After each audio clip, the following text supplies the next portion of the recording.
खुलुमबाय बे समाव बडलेण्ड इंखं टेलिभिजननि स्टुडिअ आं मिथिका नार्जारी दिनै फुंबिलिनि गाहाय रादाबफ्राव दङ। कक्राझार साइन्स कलेजनि नीलकमल ब्रह्म नब्लाङाव एबसुनि सावराय मेल। दिसपुराव पार्क बानायनो थाखाय थाखानाय दंफांखौ दानफायखोमानायाव बीजेपी एमएलए आ गोजोनाखै। काछाराव आसाम राइफल्सआ गोबां बिबांनि ड्राग्स हमदों। बयफ्रेन्डनि फोथायखेबसोखौ सहायनो हायैनि सासे सिख्लाया गावखौनो फोथैदों। जागुनाव नाव जाब्रथाय सा 50 हान्थियारिफोरा खुनुरुखुमै रैखा मोनदों। जन्मनि राफानि सायाव थार नायबिजिरनो थाखाय बाक्सा जिल्ला राफा माहारियारि आफादनि दाबि।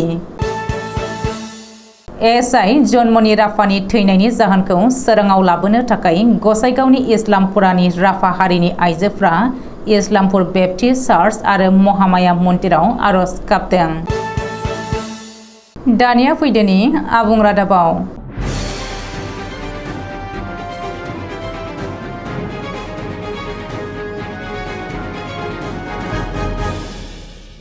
दुलाराय बर' फरायसा आफाद आरो कक्राझार जिल्ला एबसु जथायै मैया थांनाय 20 जुन 2023 खालाराव भारतनि इलेक्शन कमिशना आसामनि एमपि आरो एसेम्बलि समष्टि डेलिमिटेशननि ड्राफ्टखौ फोसावनायनि सायाव कक्राझार साइन्स कलेजाव थानाय नीलकमल ब्रह्म नब्लाङाव जिल्लानि बेन्दोङाव थानाय मेलेमजिबिफोरखौ लानानै सावरायमेल लादों। कक्राझार जिल्ला एबसुनि आफादगिरि कृपेश दैमारिया मासि लानानै दैदेननाय सावरायमेलखौ बेखेवनानै होयो मिरु एबसुनि लोगो आफादगिरि खोरोमदाव वारिया। सावरायमेलाव गाहाय बुंथिगिरि महरै बाहागो लायो दुलाराय बर' फरायसा आफादनि आफादगिरि दिपेन बर'आ।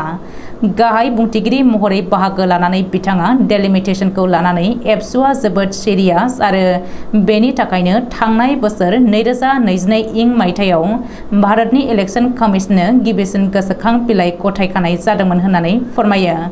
आथिखालाव डेलिमिटेशनखौ लानानै बर'नि माखासे राजखान्थियारि हान्जाफोरा गावजों गाव हाब्रु सारलायनायखौ दुखु फोरमायनानै डेलिमिटेशनखौ लानानै बर'नि माहारियारि आफादफोरा खौसे बाथ्रा बुंनाय बायदिनो बडलेण्ड सोमावसारनायनि जारिमिनखौ बिथा खालामनानै बर'नि राजखान्थियारि आफादफोराबो गारांसायै बाथ्रा बुंनांगौ होननानै गावनि बिबुंथिजों बयखौबो खावलायो।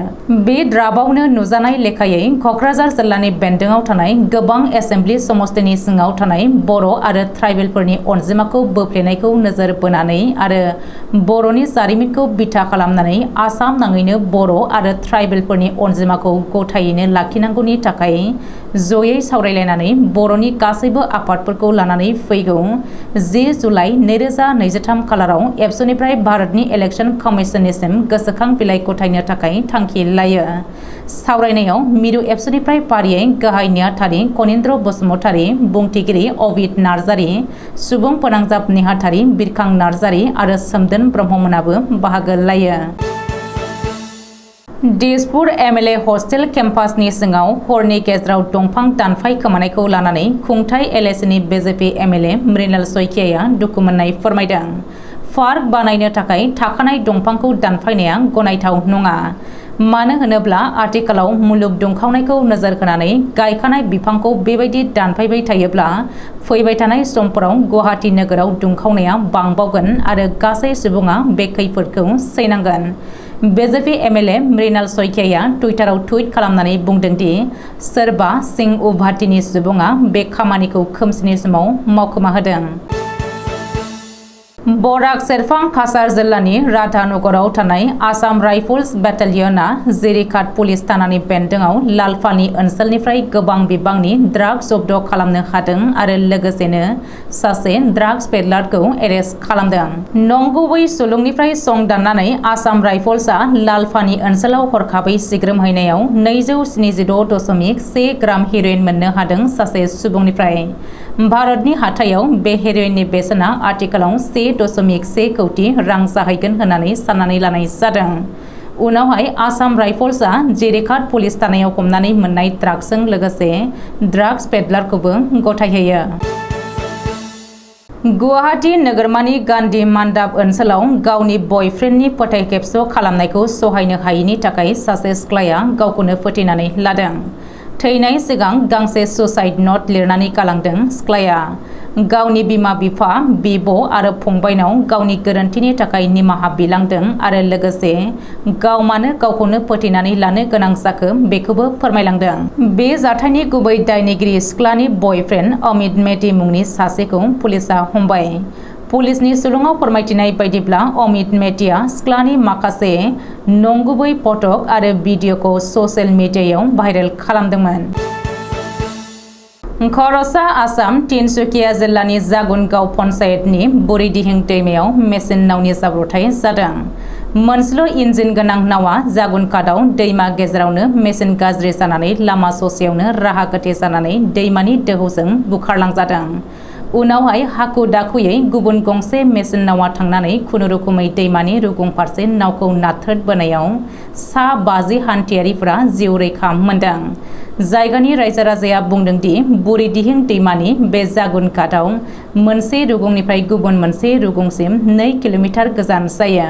बेनिखायनो डिब्रुगड़निफ्राय एमपि हिसाबै देरहालांनाय आरो आथिखालाव मिरुनि मन्त्रि रामेश्वर थेली आरो 124 नं मार्केरिटा एलएसिनि बिजेपि एमएलए भास्कर शर्मामोनखौ बेनि सायाव राहा लानो गले गले खावलायसेयावबो खोनासङाखै आरो जेबो खामानि मावाखै होननानै भारत सोरखार आरो आसाम सोरखारनि सायाव दुखु मोननाय फोरमायदों जागुनगाव पन्चायतनि रायजोफोरा। एएसआइ जन्मनि राभानि सोमोनांथावै थैनायनि सायाव थार नायबिजिरनो बाक्सा जिल्ला राभा माहारियारि आफादआ दाबि खालामदों। एएसआइ जन्मनि राभानि नायबिजिरनाया सिबिआइनि जोहै जाहाथे गोग्गो जायो आरो बेवहाय सोरनिबा सोलो रनसायनाया जायगा मोना बेनि थाखाय बाक्सा जिल्ला राभा माहारियारि आफादनि आफादगिरि बलेन चन्द्र राभाया खौरांगिरिनि जोहै फोरमायथिदों।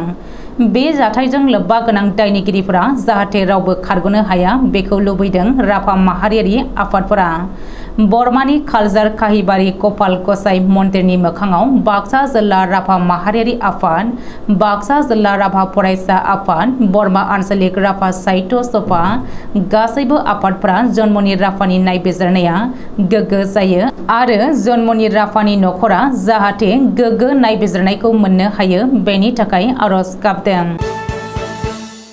एएसआइ जन्मनि राभानि थैनाय जाहोनखौ बिजिरबाय थानाय समावनो माखासे दुथां सुबुंफोरा सिबिआइनि बिजिरनायखौ फैमाल खालामनो थाखाय बायदि बायदि खायदा खालामदों होननानै अजद दैखांदों दुलाराय राभा आइजो आफादआ। जन्मनि राभानि थैनाय जाहोना गासैबो सोराङाव फैनांगौनि थाखाय मैया दुलाराय राभा ख्रिस्टि आफादनि बिथोन बायदियै दुलाराय राभा आइजो आफादनि बानजायनायाव गासै धोरोमनि थानसालियाव एबा गिर्जा न'फोराव आरज गाबदों आरो जेन' एएसआइ जन्मनि राभानि थैनाय जाहोनखौ बिजिरनायाव जाफुंसार जायो आरो जन्मनि राभानि नखरा न्याय मोनो बेनि थाखाय इसोरनाव आरज गाबदों। दिनै फुंबिलिनि रादाबा एसेनोसै। गोजोन्थों।